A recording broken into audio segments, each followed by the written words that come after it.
So I recently saw this post on subtle curry traits about how white writers write about people of color.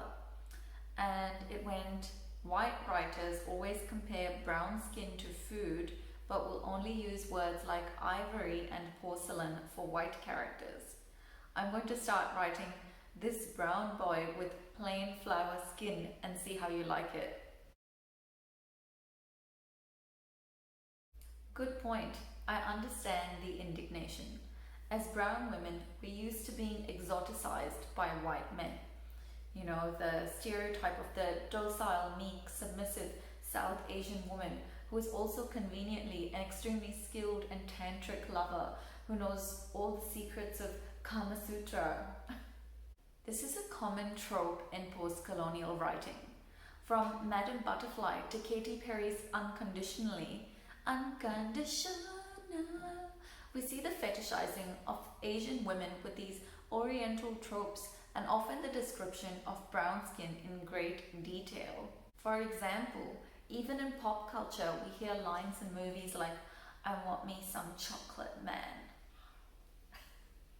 So yes, it's very common to find writing that compares brown skin to foods like coffee, cocoa, cinnamon, caramel, tea, latte. And most people agree that this is fetishizing, but it also has links to, the slave trade and how black people ended up in white countries through the trade of cocoa and coffee, etc.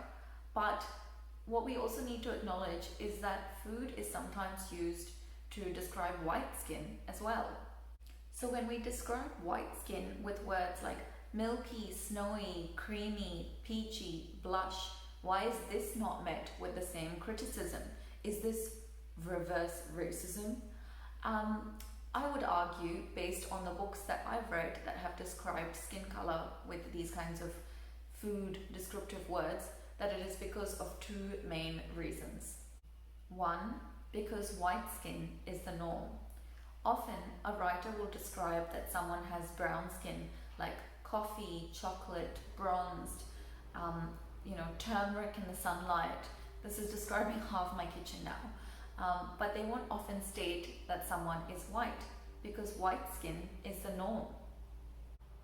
Two, when white skin is described, it is with rich items that signal status and wealth, like ivory, porcelain, alabaster.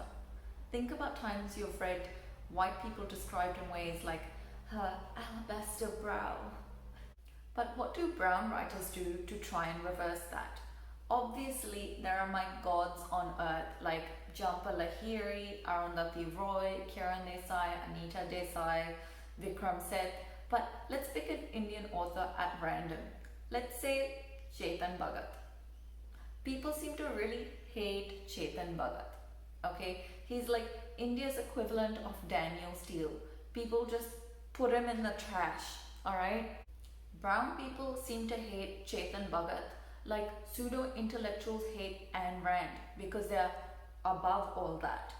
I love hearing people complain about Ayn Rand to signal like, hey, I'm well-read, but I'm not like those other well-read people. I read, but I have taste. Okay, good for you, Jack. Good for you. So let's have a bit of fun and flip this literary history on its head. He looked at me with his watery blue eyes, his desiccated coconut skin turning bacon pink in the sunlight.